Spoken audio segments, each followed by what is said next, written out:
Robert sent in this photo and said, Anne and I were in Franklin, Tennessee over the past few weeks, and I took this shot on a frosty morning.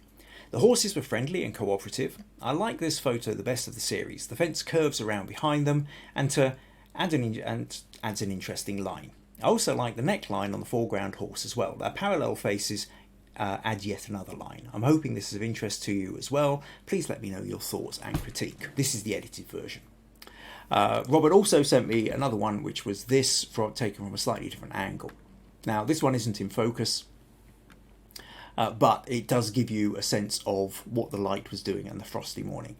Now, I think certainly, Robert, I think you're right. There's something nice about the curve of the fence in this. I think the way you've edited it from that, you've brought out the detail in the shadows, which works really well. It's quite a nice line on this. Now, what I would say, let's just quickly open that with Photoshop. My feeling with this, though, is that I kind of want to, if you'd held the camera and just shifted to your left a little bit more, I think there's a bit here whereby I kind of don't need quite as much of that, and you could have done with just a little bit more of that. And I think if you take something like that, so you're now getting the heads slightly over more into where you kind of rule of thirds, rather, 2/3 of the way across the picture rather than smack bang in the center. If I put that on content aware, it will fill it in more or less roughly to give us just a sort of sense. I think that works as a slightly better arrangement. The other thing is that there is a sort of slight tilt with this. The trees are, and so there is. You just want to kind of just slightly straighten that up a little bit. You see, so we get those straighter trees and the straighter fence posts. Otherwise, it kind of feels everything's kind of leaning over a little bit, I think. I probably didn't need the fill on that, however. So from that to that, I think probably gives a slightly more interesting shape.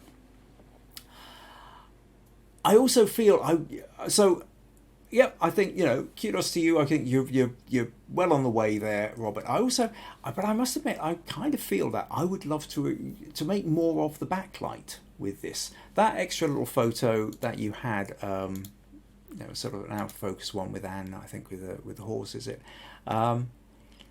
There's a beautiful light. I keep banging on about backlight as the photographer's secret weapon.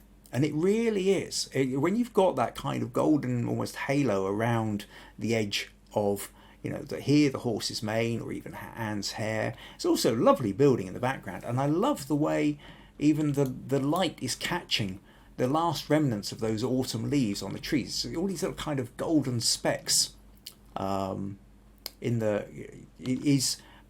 there's a lot in there. And I think you could really explore that a lot, Robert. I'm always tempted. It's like try almost the kind of default way of thinking, which if the sun is out and there's something I want to photograph, is there a way I can get the sunlight behind and at an angle, sort of 45-degree angle behind the subject that I'm going for? Because wherever you can get that backlight, it always tends to really enhance, makes the subject pop in a quite magical way. If you can't get backlight, side light then becomes your next option, which is what you've gone for here, and I think works rather well. So, a couple of little adjustments there, a little idea about maybe getting him. I'm sure you probably did take a few more with the backlight as well. But hopefully that gives you a couple of thoughts to play with there, Robert. But thanks for sending that in.